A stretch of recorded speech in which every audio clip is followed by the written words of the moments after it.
Hello, everybody. Welcome back. It is I, the faithful fibromyalgia warrior, also known as Mom, also known as Megan. Welcome back to the channel. I know it's a little earlier than I would normally come on, but I actually have an appointment later today, so I didn't want to miss talking to you guys and sharing how I've been doing and see how you guys are doing. So I'm here at this time instead. Well, so I hope you're all doing well. I would guess that many of you watching this channel are perhaps yourselves trying to find a way to eat that will improve your overall health. You may not have fibromyalgia, but perhaps you know someone who does, or maybe you're dealing with your own autoimmune condition or chronic pain of some sort. Maybe you are trying to find recovery from an eating disorder, food addictions, disordered eating. Maybe you also struggle with anxiety or depression, perhaps all of the above. Or maybe you are someone of faith and you are interested in just hearing about my life experience and for whatever reason, I'm glad you're here. If this is the first time you're coming to my channel, welcome. And if you've been here before and you actually decided to come back, I'm glad you're here. So the question I put before you in the title, well, the main part of the question is, how do I start? And in regards to beginning a carnivorous diet. Now, some of the best advice I ever heard was from one of my favorite YouTubers, and that is Casey Durango at Go Keto with Casey. And what she said, and it doesn't mean it's easy, but it's very simple, which is lay off the carbs. Lay off the carbs, lay off the excuses. You know, it has been shown scientifically that an overconsumption of carbohydrates, whether they are simple or complex, along with seed oils and, of course, both processed and simple sugars, is that there is a much higher rate of inflammation in our bodies. And over time, that can lead to all kinds of difficulties. That could lead to us carrying too much fat on our bodies, right? That can lead to heart disease, stroke. It plays a role in patients as they get older and developing dementia. I believe it's referred to, I can't recall if it's referred to as either type 3 or 4 diabetes, but it is. An overconsumption of carbohydrates is very bad for our bodies. You know, we know this, and sorry, in type 2 diabetes, of course. Now, it's easy to say, lay off the carbs, but what does that actually mean, right?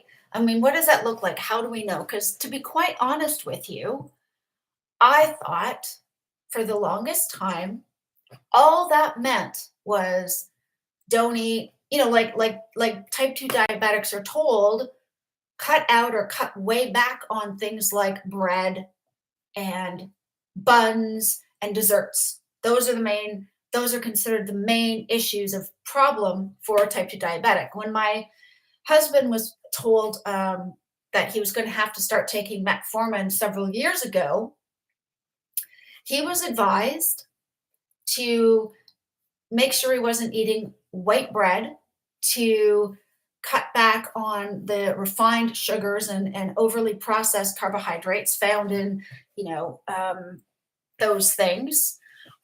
But outside of that, that was about all he was told. He was told he could have things like sweet potatoes. White potatoes were not good, but sweet potatoes were fine for him. Rice was okay. Whole wheat bread was considered okay. And in fact, none of it is. Even if he is taking metformin, none of that was good because it's all carbohydrates. So what does that mean? And how do we go about doing that? Okay, so all I can speak to is what I did.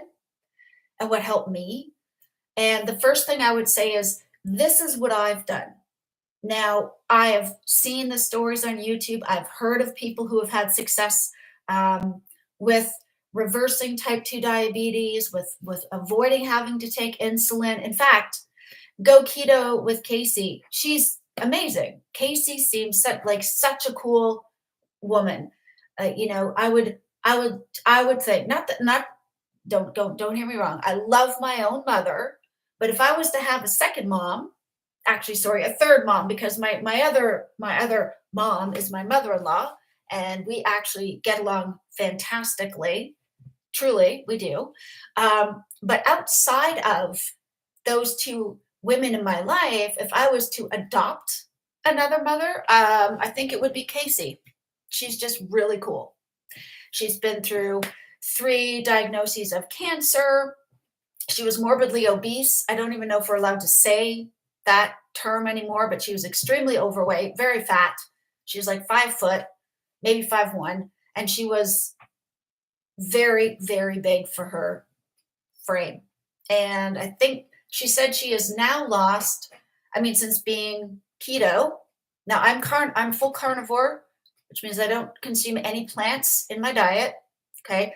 She may have some, but she has lost over 97 pounds. And she's kept it off for the past, I believe it's 8, maybe 9 years now. So this is who I go to.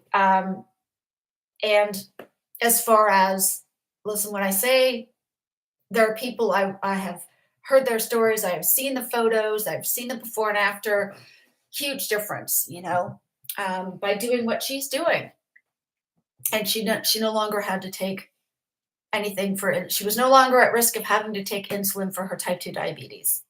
So she seems full of energy and perky and all kinds of good things. And that's working for her, which is fantastic.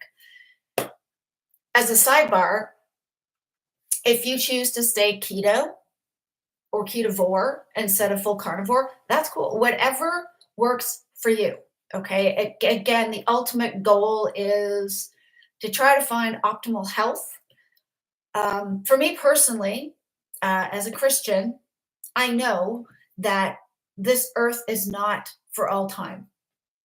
One day it will go away. Long after I'm gone, I'm sure. But one day, I'm confident, and I believe that a day will come when the world will go away and a brand new, amazing heaven on earth will appear. And that's where I get to go someday as a Christian. Okay. That, which to me is exciting. But as much as there is that promise of being created into something new and getting to be in heaven and having eternal rest and peace and joy whilst I'm alive, we are called as believers, as Christians, to treat our bodies as temples. Meaning, hey, if you want to enjoy alcohol once in a while, and if you want to have fruit once in a while, for those who, maybe want to have a keto-friendly baked treat, I mean, whatever you decide, that's your call, your decision, okay? If you want to make something that is maybe keto-friendly, I don't know, whatever you decide to do in that regard, that's up to you. But at the end of the day, our goal should be to look after the bodies we've been given and treat it as a temple. Doesn't mean we can't have coffee or tea. It doesn't mean we can't enjoy, like I say, a bit of alcohol now and again. It doesn't mean we can't enjoy delicious food while we're on this earth. However, I do think that means the stuff that is highly man-made and processed, like, let's be honest, Dorito chips do not appear in nature on their own. Highly processed crap. Now, we all know that. That's why it's called junk food, right? If you want to eat that, totally your call. Seriously, I will not pass judgment. I might feel sorry for you. I might wish that you would choose better things that would nourish your body, but that's your free will and you can choose to eat it or not. I would have thought, I'm guessing, but I'm guessing the people that are checking out my videos and listening to hear me, I mean, not that I'm anybody, I'm who am I? I'm just someone who this has worked and this is helping me. So if you're looking for better health, then I think reducing your carbohydrates to as little as possible, dare I say, even to none, that is that is the ultimate thing to do. But it's easy for me to forget. I can easily forget that I've been doing this now for 2.5 years, and so I am weight stable. I a lot of junk food, sweet things occasionally I have craved, and I have had my slips. Okay. But generally speaking, I do not miss or crave the processed crap. I don't. I generally don't. I'm at a point now where I make sure that if I'm going out for whatever reason, if I'm going out of the house, I try to make sure that I am, you know, that I've eaten and I've eaten to satiety. And that way I don't give in to cravings because I won't have them. That's what I do. But I wasn't always that way. And actually, I keep forgetting sometimes that I had to start slow. So it's easy enough to say, well, lay off the carbs, lay off your excuses. Okay, that this is true, but I also know that the reason why so many of us eat them is because, first of all, we are carb burners and our brains can only store so much glucose. And then after that, it's gone, right? We need more of it. It gets stored as fat at that point. Well, it gets, yeah, sorry, carbs then get stored as glucose. Whatever we can't use for our brains ends up being stored as fat because the brain can only have so much in at a time. So, having said that, as I realized I had to learn to be a fat burner, so I watched a whole bunch of YouTube videos. I learned about what the ketogenic diet was from a few different people. There were some people that were just complete mental cases, and I just, yeah, don't follow them. But there was a few that were seemed to be quite reliable, that they were referring back to reputed doctors and scientists like Dr. Jason Fung. Now, he was all about intermittent fasting, but also low carb. Dr. Eric Westman, all about low carb, even before it was called low carb, from Duke University and his white coat video. Certain foods to avoid. He had a list because we all like to have a list. What can I eat? What can I not eat? And just to tell somebody, well, eat meat. Okay, well, like what? Right? And that was me. I needed to be told exactly, specifically, what do I eat? What do I avoid? How do I start? And the first thing I realized was start simple, start slow. Instead of trying to figure out how to say make keto bread or keto friendly cookies or baked goods or what we would call dirty keto, I learned do things that are simple. For example, if I'm out and it's lunchtime and I'm hungry, if I get a kebab, I don't eat the wrap. I eat the meat, right? If I get a burger, I eat the patty and any bacon and cheese that comes with it, and I skip the bun. But I also realized I had to start slow because my body was so unused to having healthy saturated fat in it that I had to start out with bacon and eggs. Now, I did so with eggs. I do better with yolks than with whites.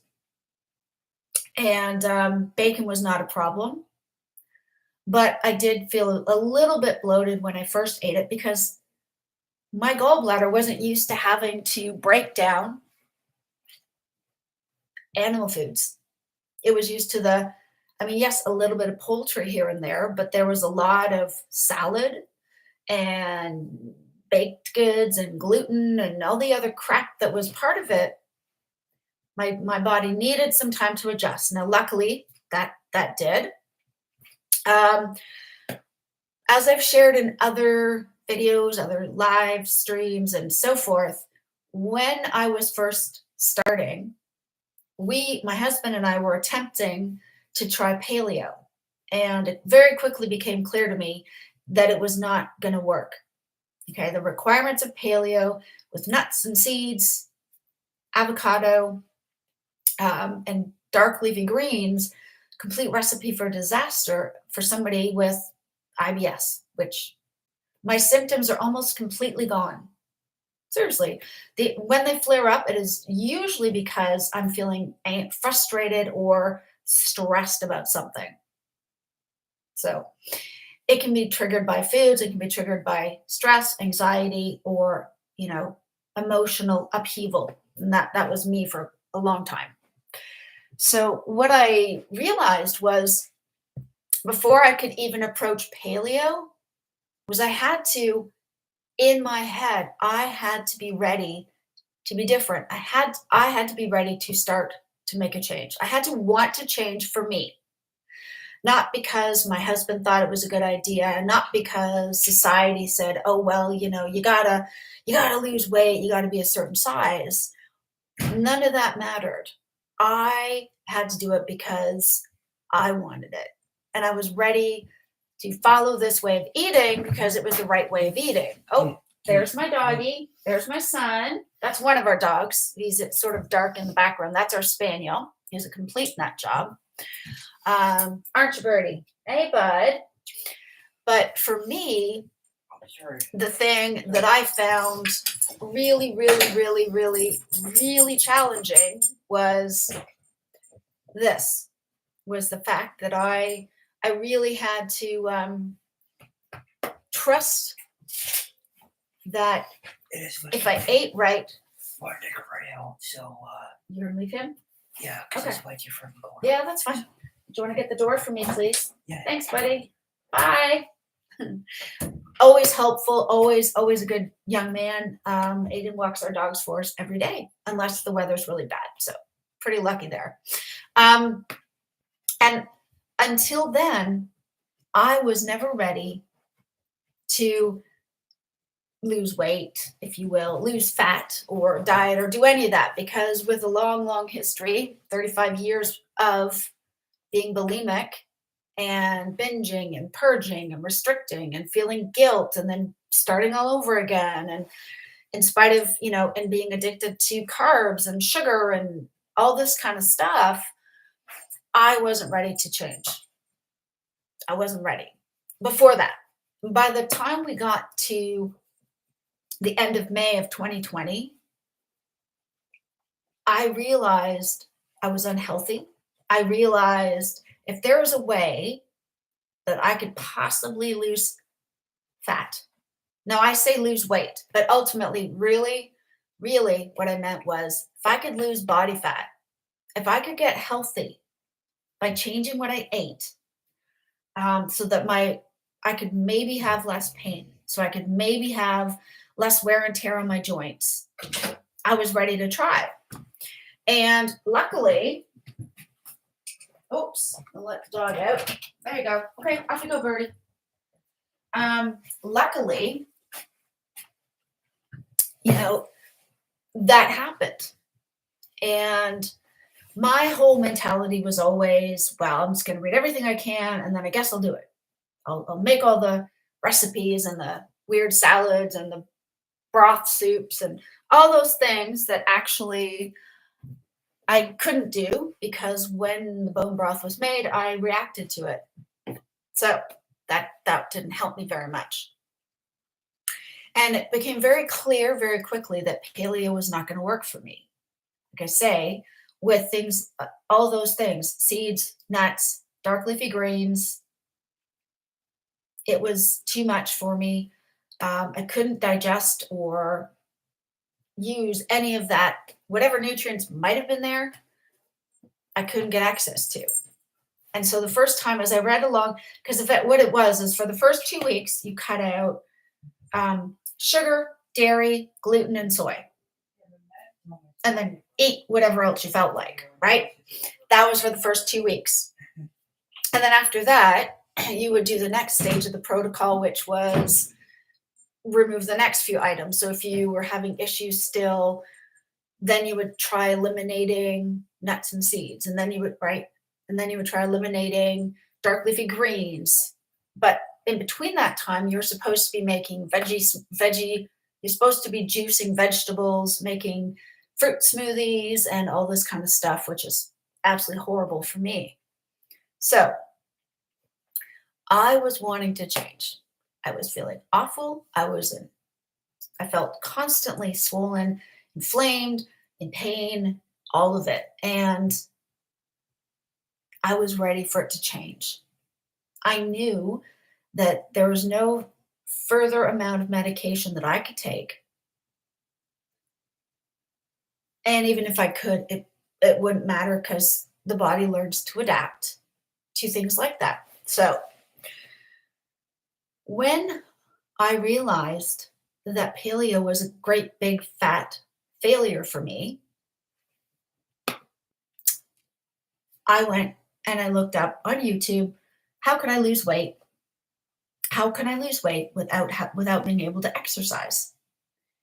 Now, of course, some of you might know, some of you may not.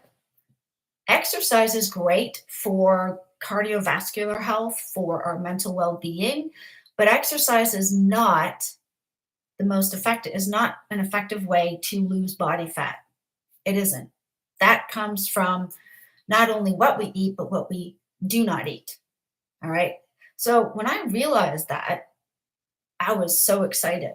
Now, if you don't believe that that can even be true, and it is, by the way, you can still do, those of you who are able to, you can still do high intensity interval training. You can still do resistance training if you're able to. I'm not able to do either. But if you are, great, if that's what you want to do. But you don't have to. So, and if you want any more information in that regard, you can definitely you can definitely check out the videos by Professor Bart Kay. You can also check out videos by Dr. Ken Berry or his wife, Nisha Salisbury. They've got all kinds of content there about the fact that you do not need to do any sort of exercise to lose the weight. And in fact, if your body is too, if you push your body too hard, then all you're doing is you're upping your cortisol levels and your stress. And in the end, what's going to happen is you're going to just be counterproductive to trying to calm your body and get that weight to come off. You're making things worse, essentially. So when I looked up keto and then figured out what ketovore was / carnivore, the first thing I realized was, well, okay, let me start slowly with some things, cutting them out. And I know it sounds easy or sounds simple. I know it doesn't mean it's easy. Okay. But like I say, that would be things like, getting a kebab and here, Billy, out you go. That might be things like getting a kebab and not eating the bread, right? Getting a burger, avoiding the bun. And since I already had those 2 weeks where, I didn't eat soy anyways, where I cut out skim milk. I replaced margarine with butter right away. I did that first thing. Okay. Those were two very easy fixes. I did those two things right away. What I did though for that 2 weeks is I cut out all sugar and I cut out gluten completely. And I also cut out fruit. So I was down to some vegetables that were deemed okay. Well, they weren't awesome. I was still eating carrots, cooked carrots and potatoes. I was still having salads. After about a week of that, as I watched more videos and I learned more about the importance of fatty meats, so ground beef or fatty steaks or, you know, cuts of lamb or sausages or bacon, I didn't have to massively up my fat necessarily, but I did have to increase it a bit because, again, it had been decades since I'd eaten really anything fatty whatsoever. And it was incredible to me that as I gradually did that, as I upped, if I had, as I had a few more eggs every day, as I started to increase the amount of mince and also the fact that it was higher fat, I wasn't hungry for the other stuff. And in fact, I found it a lot easier to cut out all fruit and eventually cut out all the vegetables because I didn't need them. You don't have to eat them. If you choose to, of course, it's best to stick with ones that are non-starchy and therefore they have very low carbs. But be careful because they still have possible plant toxins and oxalates, even if you cook them out, right? So if you want a little bit of salad, that's fine. But you don't have to. You don't have to have vegetables. So little by little, I found over the next few weeks, as I started to slowly make some changes, I found a huge difference in what I wanted and what made me feel full and how I felt better. And I learned how to nourish my body. So I had to start out small. So for you, maybe that means I don't know, maybe that means instead of having toast with peanut butter for breakfast, perhaps what that means is you have a half a piece of toast and eat some eggs and bacon, do that for a few days, and then get rid of the toast completely, right? If you're able to cut it out fully from the start, fantastic. That's awesome. As long as we're progressing ahead and keeping in mind the less carbs we put in our bodies, the better, right? There is absolutely zero requirements for carbohydrate in the human diet. We might enjoy them, and often they taste great because, they're processed in some way, but we do not actually need them. The big food wants us to think we do, but we really don't. I never ever thought I would reach a day where I could turn down french fries, where I could say no thank you to potato chips and popcorn. I also didn't realize that fruits and vegetables also contain carbohydrates. And whether they are whole foods, all natural or not, they're still carbs. So, in order to be fat adapted, the key is you want the total amount of the carbs you put in your body to be not more than 20 grams total per day. Now, some people, if they work out regularly, if they're very fit and healthy, maybe they're training for something, perhaps they can up that to more. I always would say lean towards less, okay? Because our body really does not need them, but I would definitely do it gradually, which is what I did. And when I finally stopped consuming vegetables and fruits and all the processed crap, and I got rid of all the seed oils and all that stuff, including all the stuff that you find in like salad dressings and barbecue sauces and store-bought this and that. Wow, I felt so much better. But that's where I started. I had to start where I was at. All right, which is okay, well, I know we're going to go out somewhere and I can have a burger. I'll just leave the bun off this time, right? As opposed to worrying about, well, I have to cut out all this today and do all that today. It was just, hey, you know what? We're going out for lunch, or we're going to get take out, or we're going to get drive through. Well, I'll have a burger. I just won't eat the bun. Easy. Start slow. Start with something simple if that's what you need to do. And for me, whoops, for me, that was massive because just starting out simple like that, wow, what a difference. Because then it was something I could achieve. It was something I could actually do. It was something that I could do myself. And then you get those little successes and victories. And the thing is, I think the hardest things for me to give up were, yes, sugar, yes, um, loads of skimmed milk and dairy products like yogurt and ice cream, which, to be honest, I really didn't eat anyways because I had an issue with lactose. So that wasn't super difficult. Um, but learning how to give up sugar in all its forms, whether it is fructose or glucose, it's still sugar and it will still cause damage to your body long term. There's no way around it. Okay, that's what's going to happen. So getting rid of that and then getting rid of all the starches and carbohydrates in my diet for a good 2 weeks, I really missed it. I really, really, really missed it.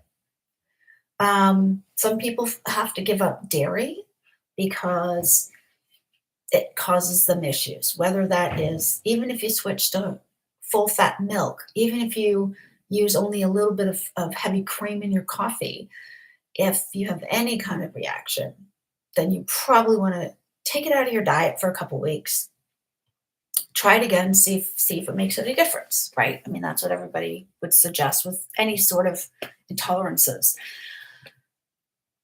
So I felt it and I had unbelievable cravings those first 2 weeks. And I kept thinking, well, surely my taste buds are going to change, right? Everyone says the cravings go away because your taste buds change. And I put a bit of salt on the back of my tongue and I learned how to, enjoy coffee without any milk in it. Although I did for a while drink almond milk, not having any clue how high in oxalates it was. And I do not drink that ever anymore.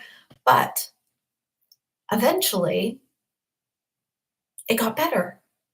And so now it's not an issue. And the other positive thing that came out of all this was um, I've learned to drink a lot more water. I've learned to figure out when am I actually hungry? When am I stressed? When am I bored? Because if I'm really that hungry, then I'll get up and I'll cook something for myself, or I'll get myself something like a giant sausage, big foot long sausage, or I might go out and get some kebab meat or whatever it is, right? If I'm hungry, I will get food. If I'm really not hungry, then that means I can't even be asked to figure out where our food is or how I'm going to cook it or what I'm going to do with it. It's just not. In that case, it's all good. That's what helped me. That's where I started on this long journey towards eventually becoming carnivore. Was I had to start slow. And I don't know what your first steps might be. Perhaps it will be making the switch from margarine to butter. Maybe it'll be a switch from skim milk to working your way up to full fat milk or whole milk, which is a lot less sugars in it, and therefore less carbs, and therefore overall it's just better for you. Anything that is fat free, don't touch it. Okay, because it means it's full of all sorts of crap that is not good for you. Don't even go there. Maybe I don't know, if you're coming from vegetarian or vegan and you're deciding to give this a try, maybe you've had some major health issues. I would think you would want to start small. And there are some, for example, I know Miley Cyrus was told she had to start getting animal protein in her body. And so she started to eat some fish. If you think you enjoy fish or you want to try it that way, good start. Some people, it's starting with eating some chicken, and that's a good start. I would suggest you probably want to work your way up to pork and beef and lamb because these are the things that have higher saturated fat content in them. They're also more satiating. So if you don't think you're ready to try eating a steak, I mean, and I wasn't right away either, I would suggest perhaps bacon and eggs or mince and eggs. Ah, that reminds me.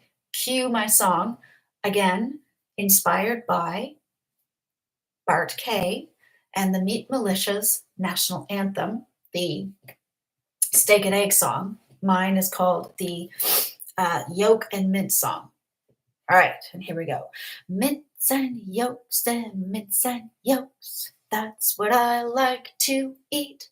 And bacon, yolks and yolks and mince. That's what I really enjoy. And bacon. All right, there we go. So all I can say is that really what matters more than anything else is to figure out what meats you enjoy and that you can afford and eat that. Even if you're eating lunch meats or like deli meats for now, because it's what you can afford, it's still going to be better than a carby processed anything else. Okay, is it ultimately what you should be eating all the time? I would say probably not, just based on information that has come from many experts out there like Dr. Ken Berry, Dr. Anthony Chafee, Professor Bart Kay, Professor Ben Bickman, and many others. I would say, is that what you should be eating all the time forever? No, but if that's all you can afford, it's at least better. That's better than eating peanut butter and jam on toast, right? It's an improvement. Ultimately, you want to look towards eating poultry. And I would say things like thighs, legs, as in the drumsticks, wings, where the dark meat is, because that's fattier, right? And more filling. Chicken wings are amazing for that. Chicken breasts, we've been told to eat without the skin, and there's so little fat.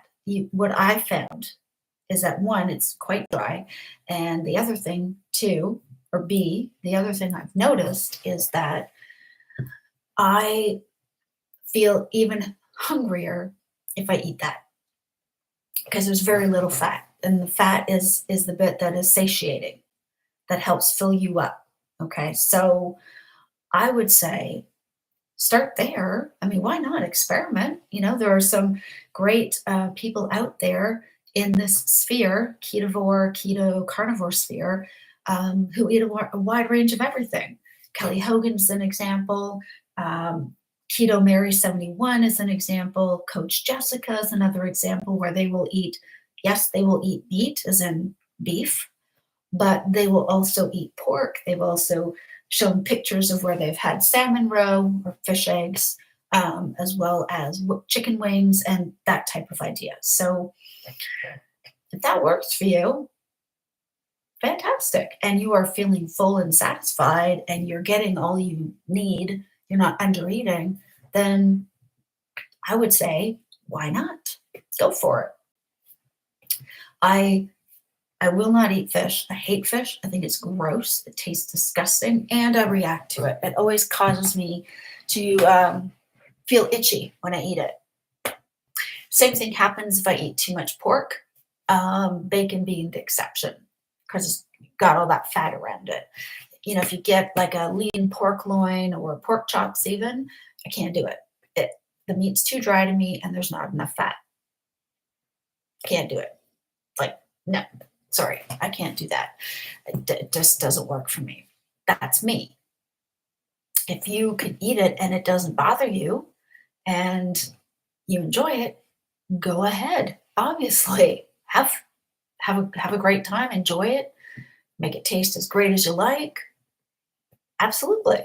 But for me, I didn't feel it satisfying enough. It was too much protein and not enough fat for me. Now, I love a really nice ribeye steak. I also love a good sirloin, fried, cooked and fried up in butter.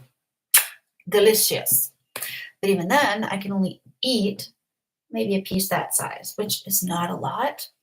But because it's so high in protein, that's about all I can take in. I do really well. I mean, really, really well on higher fat. That's me. I don't know if it's because I'm 50. I don't know if it's because I'm perimenopausal and my hormones are kind of all over the place. I don't know. But my hair, now I do put some treatment in my hair, but having said that, when I get out of the shower, I can brush my hair, like, put the part in and brush it out before I dry it. And in the past, it would have been knotted, it would have been dry, it would have been really, really difficult to even get a brush through, even wet. Okay. Now I don't have that problem. And I think the higher fat's been helping. It's certainly been helping with my thyroid, along with my levothyroxine, which is thyroid hormone replacement medication that I take because I do not produce enough of it on my own.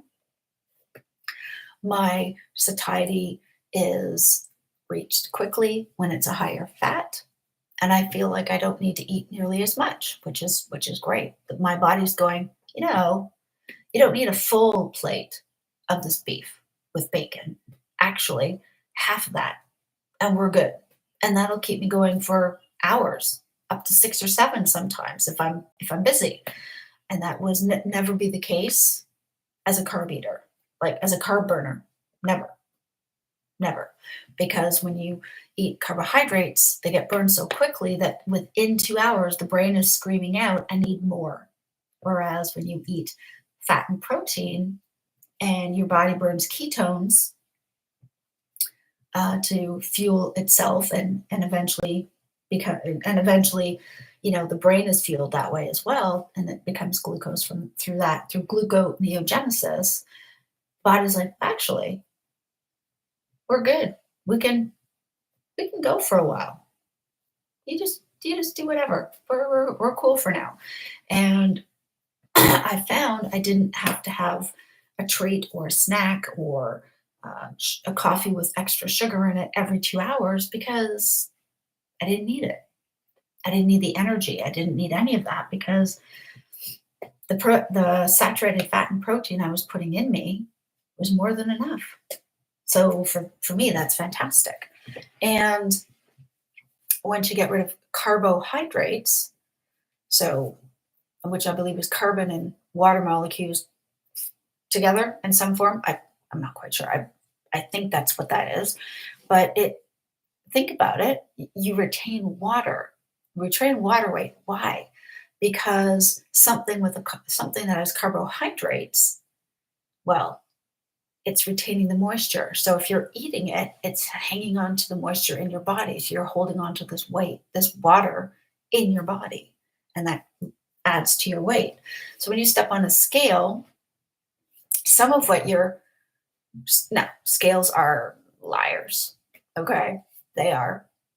But just for illustrate this purpose, when you step on it, it just tells you the overall weight. It doesn't tell you typically, and certainly it can't do it very accurately on a standard scale, but it does not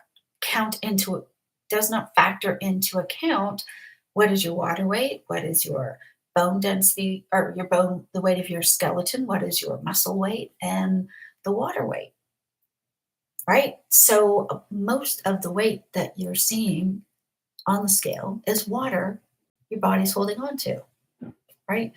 So carbohydrates help to hydrate your body on the inside, which, you know what? You really don't necessarily want. We have enough fluids and things like that in our bodies as it is. We don't need to be retaining water because we are eating Doritos or I don't know, chocolate or whatever it is. or even baked potatoes with sour cream every day. That's not good. But oh, well, thank you. Hello, Luo Pilot. Yeah, it's pretty cool where I am as well here in England. It's about 1 degree outside Celsius. I don't know what that is in Fahrenheit, but yeah, it's cool here as well. But then again, it is January, so not going to complain. Could be worse. My younger son has moved back to Canada, and I think he's got about 3 feet of snow outside his door, and it's about -20. So I'm quite happy the way it is. So really, um, I had to start small, and that was hard for me because I always seem to have, as my husband would say, I have this all or nothing mentality. He might mention, "Hey, would you mind putting laundry through for me?" Which is fine, but then for for me, I can't just do his laundry. I have to do mine and all the bed sheets and all the towels and everything else all in one day. That's not what he asked. He just asked, "Can I put something in the wash for him?" But with my mentality, it's sort of like it's like the nth degree, as he says it. It's all or nothing. And sometimes that's good. Sometimes that's good. You know, for example, as a Christian, Um, oh, it's 10:43 p.m. in Taiwan. Oh, I didn't realize that was the time difference. Yeah, so it's 2:43 here in England. So you guys are okay, so you guys are 8 hours ahead. Oh, interesting. Um, so my mom and my brother and sister and their families all live near Vancouver in British Columbia. They're all back in Canada, and they're 8 hours behind. So I wonder, what's the time difference between, say, Vancouver and yourselves? Is it similar? I wonder. Just out of curiosity. But it's so cool to have you joining in. Nice to see you. Um, so that's what I had to do is I had to start slow. I wanted to just one day just cut everything out, throw everything else out of the house. I mean, I was the only person who was going to be doing this insane keto, eventually carnivore thing, but I was going to throw out everything else in the house, even though I was the only one eating this way. And I've had to realize that, you know what, actually, they get to decide what they want to eat, right? Oh, nice to see you too. They get to decide what they want to eat. If they want to eat carbs and starches and all that stuff, that's for them. I I don't wish that for them. I wish they would eat other things, but they have the right to eat whatever they wish without my judgment. You know, no one gets to decide what I eat, and I don't get to decide what they eat. But it was really hard to not jump in all or nothing all at once, right? And now I would say, I wouldn't say my husband's keto, but he is definitely low carb. He's cut back on his carbs a lot. And when I make food, like his breakfast when I'm cooking is usually it's bacon and eggs. Um, you know, and lunch might be a sandwich or a wrap with something meat in it, whether it's chicken or bacon. Sometimes it's roast beef, not often, but sometimes, or it might be leftover chili or stew from the night before, and dinner is always carnivore, always. I personally eat my own thing. Every now and again, I'll eat what he and my older son do. But we go to the butcher's every month and we stock up on brisket and steak and lean ground beef for them, as well as any sort of roast, sausages, ribs, all that kind of stuff. We had beef ribs the other night. Oh my goodness, they were delicious.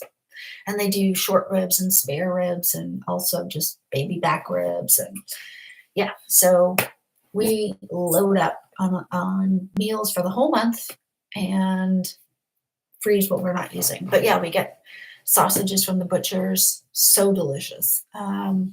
So the only ones that I can have are plain or ones that have a little tiny bit of apple in them. And I figure, you know what, every once in a while, it's not going to hurt me. I might have one or two. But even then, I will still cook up my ground beef, my bacon, and add egg yolks. And then I might have a sausage on the side, or I'll chop it all up and I'll just fry it all up with everything else all together.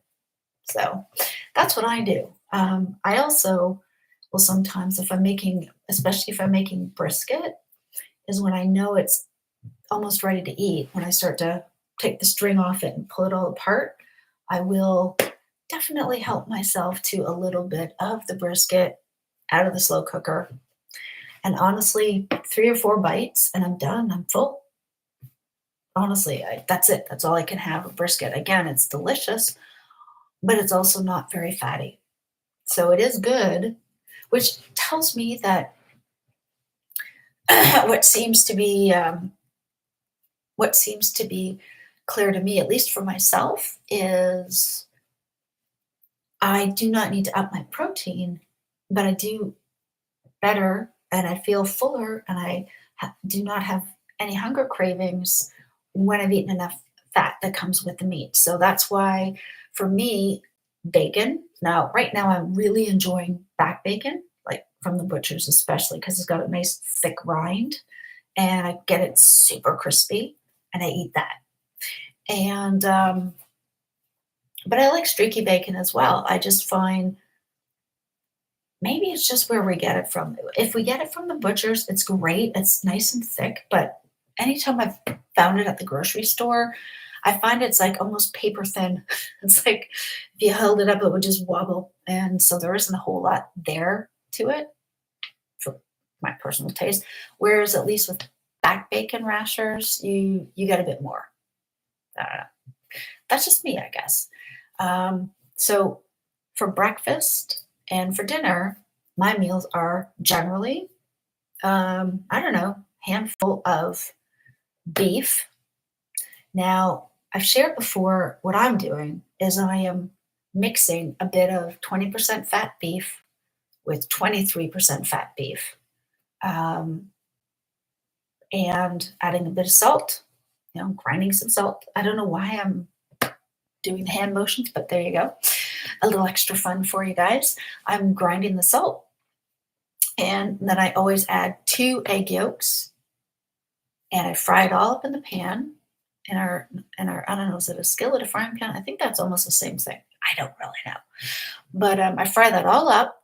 And then once it's done, I put it all on a plate and I keep the bacon separate because then I crumble it into little pieces that I kind of like, sprinkle it on top.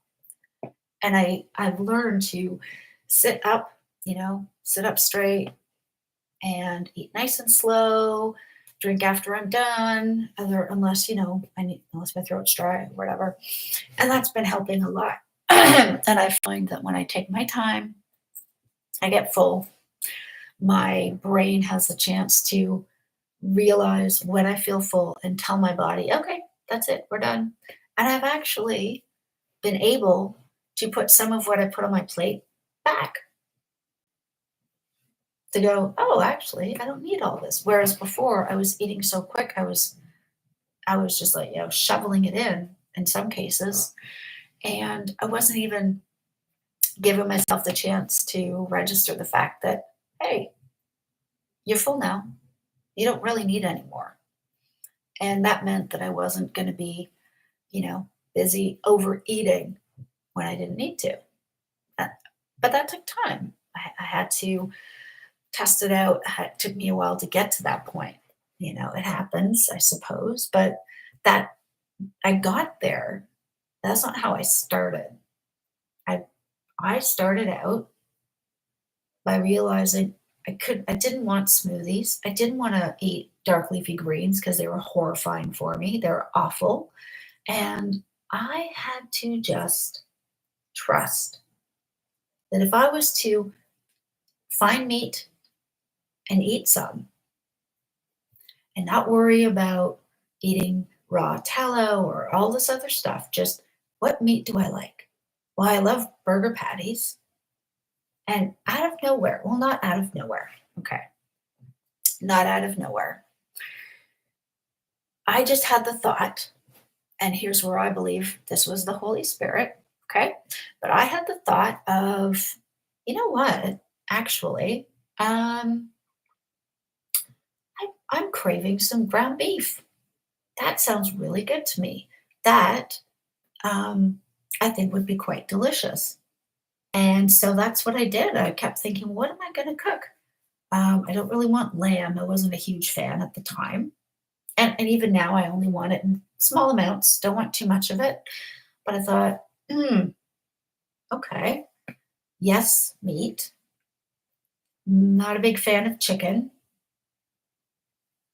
Turkey was fine at Christmas, but even then, I'd rather have the drumstick. So, what do I eat? Eggs aren't filling enough, and I can't eat a lot. So, what do I do? And that is when I thought, well, we'll keep the bacon. And what else? What else should I maybe try? And I was just thinking to myself, hey, I, I bet you some ground beef would be great. Now, the first time I got ground beef, it was leaner. It was, I think, 10%, maybe 12% fat. And it was okay, but I didn't find it as satisfying. And that was because it was too lean for me. And even if I put some butter on top, it still wasn't fatty enough for me. So I thought, oh, why don't I? And I need something that's higher fat. And I saw a bunch of different videos by a bunch of different people who said, well, sometimes the butchers can do it for you at 30%. And I thought, wow, that's maybe too much fat. But I figured if I could work my way up, if I could start at 15 and work up to 20, see how I do. And I did that. I tried that out for a couple of months. And I found that 20% was really worked well for me at that time. Now, what I found as the years passed, and again, now I'm perimenopausal, my hormones are different, so my needs for my body are different. My thyroid is finally under control. Now, if I was to stop taking my medication, that would probably not be a good thing, right? So I don't want to do that. But what I was finding was that I was still having very dry skin. I was still having, my eyebrows were gone at the edges. My hair was still super dry and coming out. And I thought, maybe I still need more fat. And that's when I couldn't get a hold of 20% fat. Okay. I couldn't. But when we were ordering our shopping online you could do click and collect. So when we were getting our groceries from one place, click and collect, I noticed that you could either get a, you could get bork, I think it is what they call it, a mixture of beef and pork that would be up to 23% fat that was used for bolognese. And I got that. And the first few days, I was okay. But then I found when I was eating it that I just didn't feel awesome. I would have headaches, and I couldn't figure out why. I thought perhaps it's because of the amount of pork I'm eating. Let me cut it out. Let me go back to just beef and see what happens. So I did. I went back to just beef, and those symptoms cleared up. Now, this was over a few weeks. Okay. I didn't just do it for 2 days and then stop. And I did try to go back to the mixture of beef and pork one more time. And no, I could not do it. I started to get headaches after a couple days, not feeling overly well, and just a bit run down. And so what I did was I saved what was left and I made it into a pot of chili for the rest of the family because I wasn't going to eat it. I went out and got myself a pack of just beef, 20% beef. And almost right away, those symptoms cleared up. So I'm all right with pork in the form of bacon, but outside of that, and maybe an occasional sausage, but that amount all the time, every day, I cannot do it. So I don't. And that's kind of what I've learned over trial and error. And I found, you know, I at this point learned how damaging almonds were, whether it was almond flour, almond milk, drink, whatever. And so I cut that out. And what I did, that alone is probably what made a huge difference for me, was just getting rid of the almond milk. From what I understand, and of course, I'm no expert. If you want to know more about the actual science behind all of this, go check out Sally K. Norton on oxalates. She is a world renowned expert. Okay. But from what I understand, from what I can recall her saying, the worst of all the nuts are almonds, highest in oxalates. I mean, they're all bad, and no one should eat any of them ever, but they are the worst possible things. And what it does is it has an effect on your ability to absorb the proper nutrients that you actually require for your body, and can cause all sorts of inflammation, irritation. You get, things like bloating and, abdominal discomfort, and it affects IBS, all of that to be true. Once I stopped using it in my coffee, I felt way better. I went back to just black coffee, and what a difference. So, boys and girls, if you are currently using nut milks, juices, whatever you want to call it, for any reason other than a milk allergy, even if you do have a milk allergy, please don't drink these things. They're so bad for you. They truly are. They're really not good. Okay. Um, you might have to do what I did, which was learn how to tolerate tea or coffee um, with nothing in it. And that actually might even be worthwhile. I know that my gut is healing because I can actually tolerate a cappuccino even once a day. So far, it's like every other day that I'll get one. Okay. And I'm not noticing adverse effects like I used to. Now, if I do more than that in a day, then I have issues. But the fact that I can even tolerate that amount of dairy, where before I definitely couldn't, is amazing. It tells me that it would appear that my IBS or sorry, not my IBS, that my lactose issues seem to be lessening. They're not gone fully. Okay. I'm not symptom free, but they are greatly reduced, which I didn't think would ever be the case. I thought I would always be stuck with them. That's only happened because I've gone to nothing but meat, a carnivorous way of eating. Um, and there are so many different ways to approach it. There are those who, and I suppose you could include keto, because of course, keto is all about keeping your carbs to 20 grams or less per day, right? And eating saturated fats of healthy animal proteins. So you're going to eat, you know, the pork belly with the fat, bacon with the fat trimming. You're going to eat, if you're going to do poultry, then you eat your poultry with the skin on. You eat the darker meats where the saturated fats are higher. It means if you're going to eat beef, you probably want to eat beef that's a bit higher in fat. You would not only eat whole eggs if you tolerate them, but especially the yolks, where all that good, healthy, saturated fat is, and as well as nutrients, of course. But that also means you might include full fat dairy, so full fat cheeses, and I would suggest hard cheeses. Okay, soft cheeses have been typically of more processing done to them, not always, but if you enjoy a little bit of camembert or brie once in a while, I wouldn't have thought that it wouldn't matter that it would matter too much versus if you're going to use hard cheeses like cheddar, um, or red Leicester or anything like that, right? It means that you may include full fat dairy in your coffee or tea if you still drink those things. That's my understanding. If you're ketovore, you maybe have 5 to 10%, or sorry, 5 to 10 grams of carbohydrates per day. And again, you limit those to non-starchy vegetables, which could include dark leafy greens, if you so choose. I do not choose, therefore I do not eat them.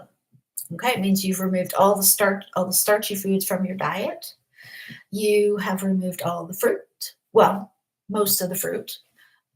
I would say, by the way, if you do choose to eat a little bit of fruit, and you can do whatever you want, obviously, I would recommend, if you're going to do that, that you limit it to the fruits that are found locally and in the correct season. So if you are living in England, like I am, then blueberries are not in season. Therefore, if you eat them out of season, your body will not be adapted to consuming the foods that are from out of season. Okay. Um, and if you want more details, I would say check out check out the videos by Bart Kay, check out videos by Dr. Ken Berry, right? Because as humans, if we did eat things like fruit or possibly even honey way back in the millennia ago, well, we only ate it if we found it ourselves where we were living and only for a few weeks at a time. And then we didn't eat them, right?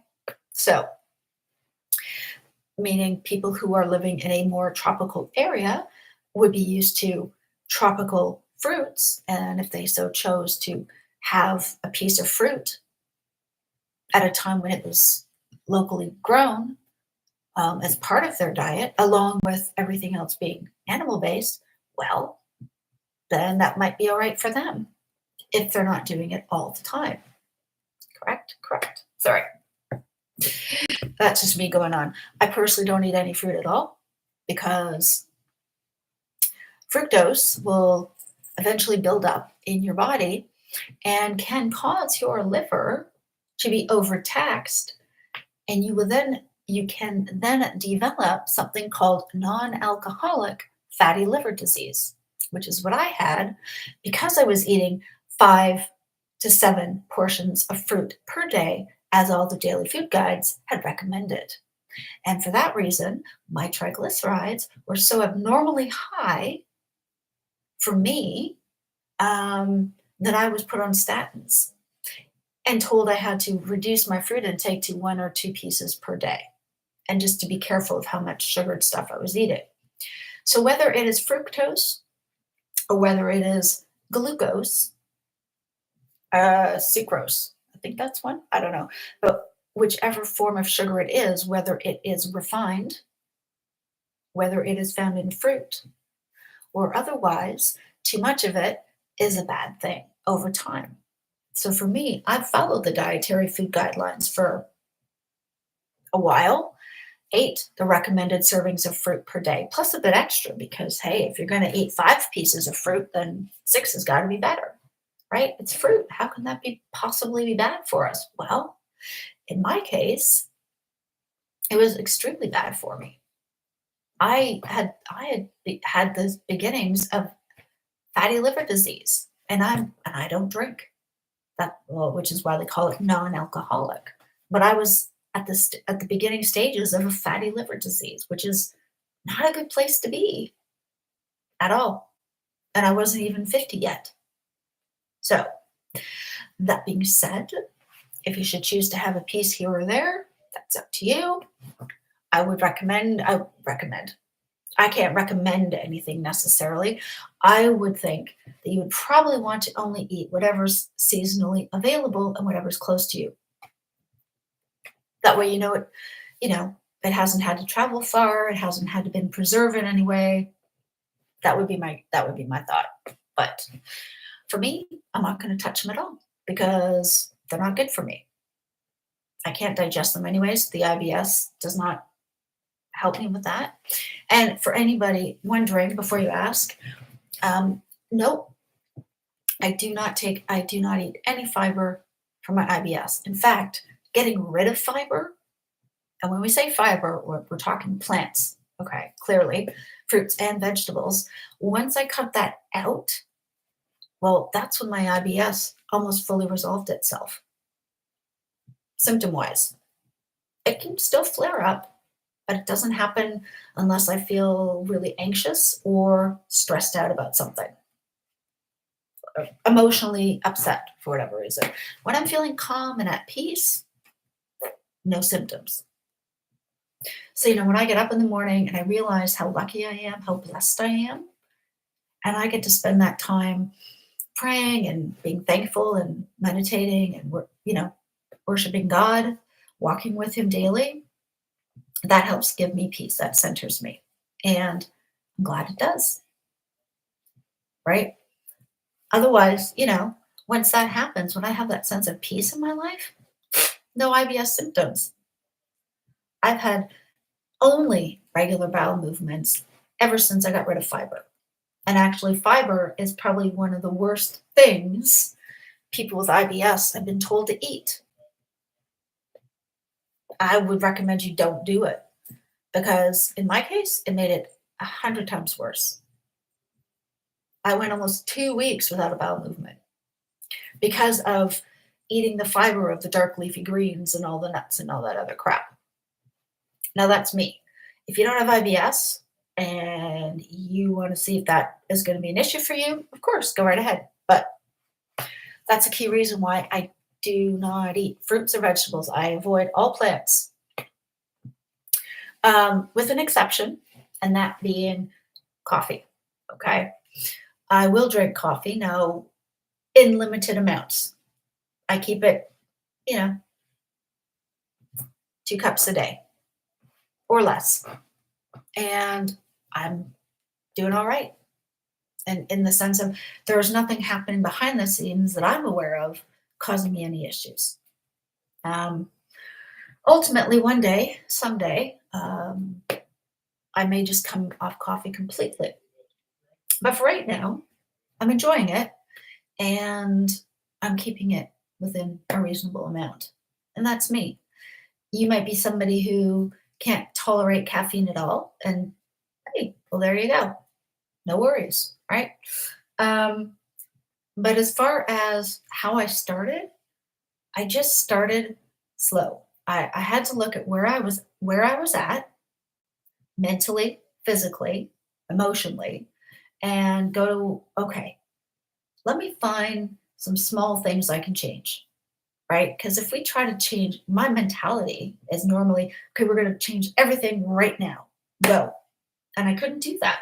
Even then, I had a sense that if I tried to do that, this would not be a lasting change.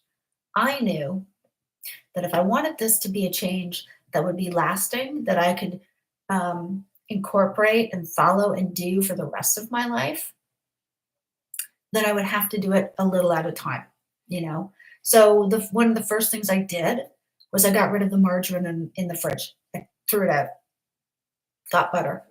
Everyone, my husband, my kids, my 2 sons, they thought I was completely mental. I was like, no, no, no. I saw how margarine was invented and how it's made, and it's just awful and it's gross. And no, we can't have it in the house. All right, fine. Yeah, okay, mom, you're kind of nuts, but whatever. And got rid of it. And I just remember thinking, well, maybe I can uh, I cut out skim milk, and I'm gonna try having heavy cream in my coffee, and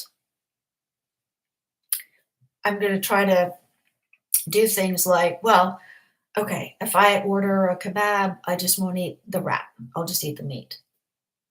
Little changes like that. And after a few weeks, I was like, actually, I don't even need the little bit of salad on the side when I get a burger. I don't even need to order fries. I don't even need to order all these extra bits. If I can just order the patty or I'll just eat the beef patties with, say, if it comes with bacon, I'll eat that. I don't need the other bits. I'll be okay. Um, so yeah, I worked my way up to that. And what I realized after trying a lot of different things was beef was what I craved and still crave, you know.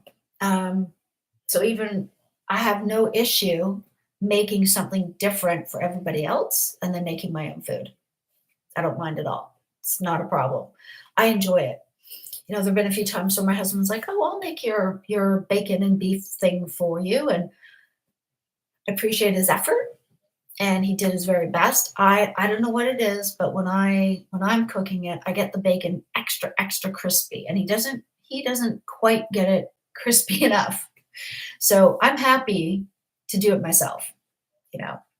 At least the bacon, the rest of it, he'll figure out. I cook it for a long time. I like it nice and cooked through, and with the egg yolks mixed in, and it's just a bit greasy, and it's got even the fats there, and the taste, and the bacon on top, and I just sit, and I'm happy to just sit and eat that.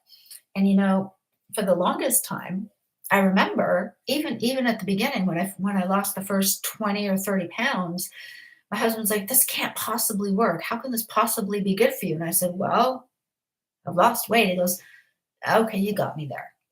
Yeah, you got me. Fair enough." And so while he's not quite ready to do that himself, just by me staying consistent when I've slipped, getting right back on the bike, if you will, and carrying on. Well, he doesn't want to be zero carb. He is definitely now lower carb. In fact, pretty low carb overall, which is great. He's able to manage his type 2 diabetes. And our son, he's amazing. Love him to bits. He will eat whatever I cook without complaining. Um, so he's out, he walks the dogs every day, and he gets his exercise for his heart and overall health. But yeah, he eats whatever's made. He doesn't complain. So if I was to tell him, "Oh, by the way, you're going to be carnivore now," he'd be like, "Oh, all right, sure." Now, it wouldn't be sustainable easily for him.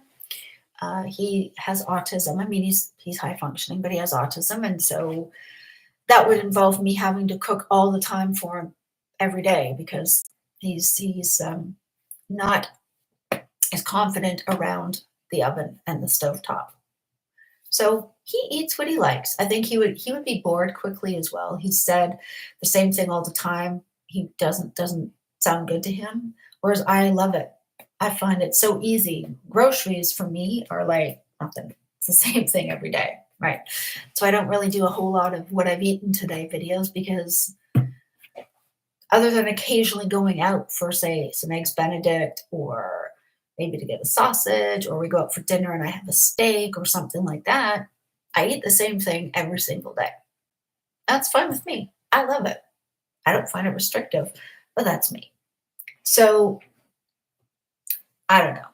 I wanted to do this because I wanted to share with people that, by the way, if you're not already, and that's whatever, if you're not, you're not. If you're not already eating a carnivorous diet, if you're not keto or carnivore or ketovore or anything in between, that's okay. If you're just thinking, "Oh, I've heard a lot about this, sounds good, maybe I'll try it, but how do I start?" That's why I wanted to do this live stream, because I found it a bit overwhelming, to be honest. There was so much out there, so many YouTubers and information and et cetera, et cetera. How do I begin? Right? The simple thing to do is start by laying off the carbs. That's the first start. And that's not just the processed stuff. That's everything. That's fruits, vegetables, basically every plant. Um, other than coffee, because coffee on its own has no carbs in it, right? Cutting that stuff out, cutting out all the processed garbage, all the artificial sweeteners and so forth, eventually that's the way to go.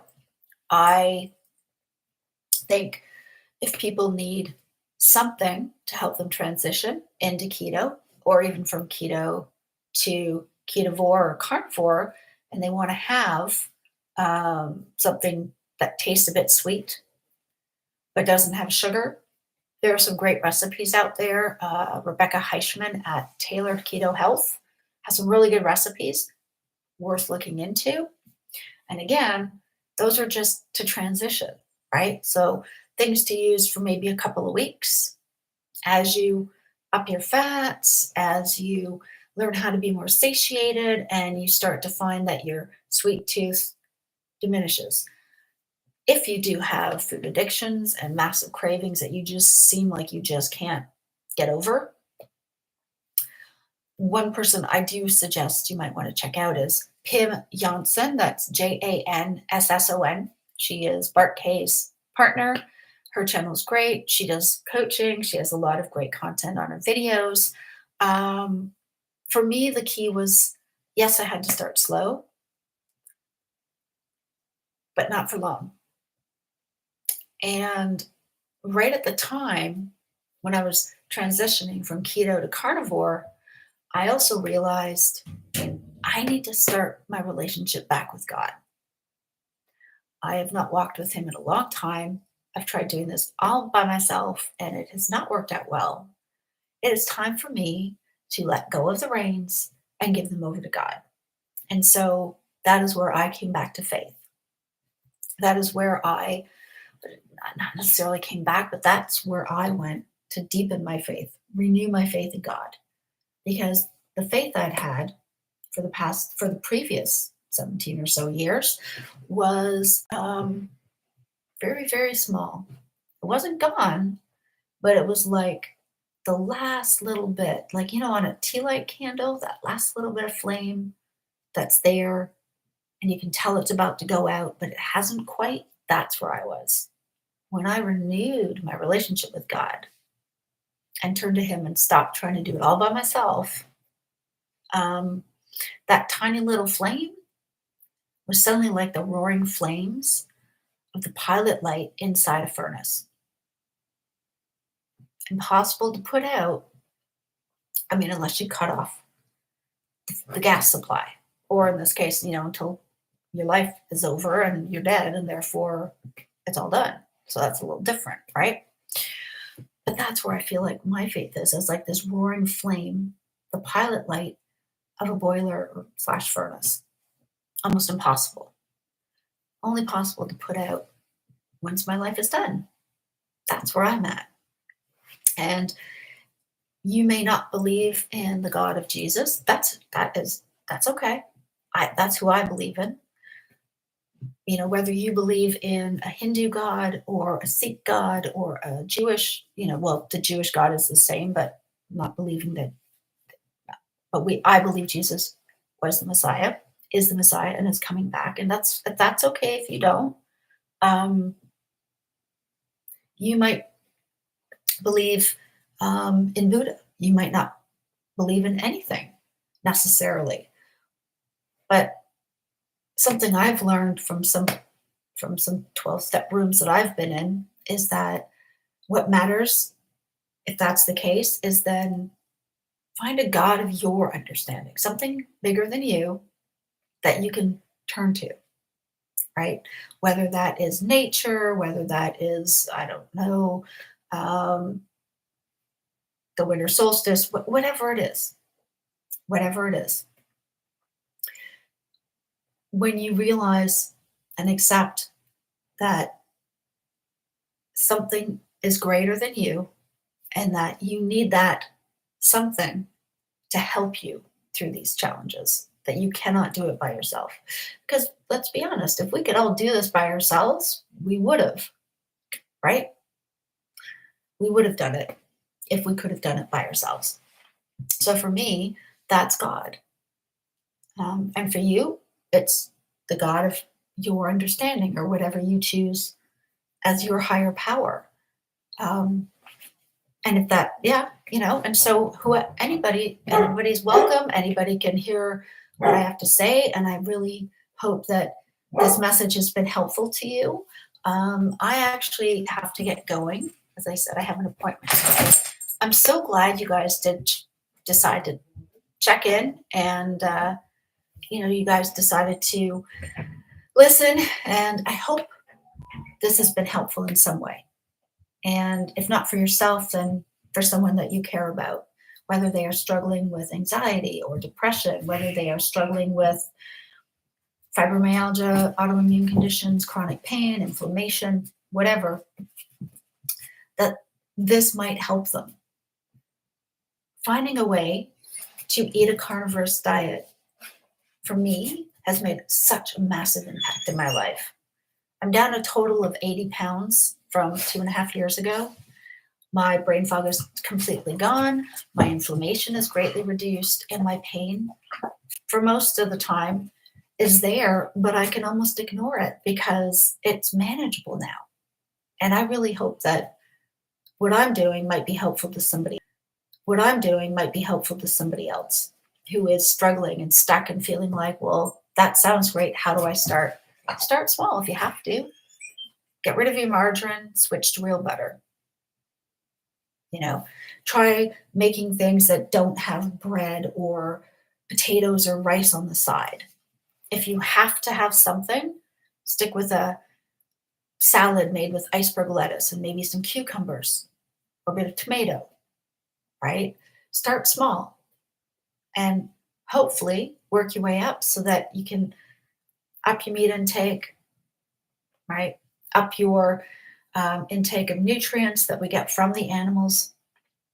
I mean, that's why they're on the earth. God created the animals on the earth as a source of food for us to provide us nutrition. And the plants ultimately were there to feed those animals to then feed us, right? So I hope this is helpful. And I think I will close out with my new favorite song again. This is my version of the Steak and Egg song by Bart Kay. Okay, so I give him full credit. I did not invent the song, I did not invent the tune, but the lyrics, these are the ones I came up with. All right, so everyone ready for the mince and yolk song? Here we go. Mince and yolks and yolks and mince, that's what I like to eat. And bacon, yolks and mince and yolks and mince, that's what I really enjoy. And bacon. All right, guys, have yourselves a fantastic afternoon. I hope all goes well. And I should be back here. I hope to be back here again, hopefully tomorrow. If not live, then I should have new content for you. Thanks for your support. Love you guys. See you soon. Bye.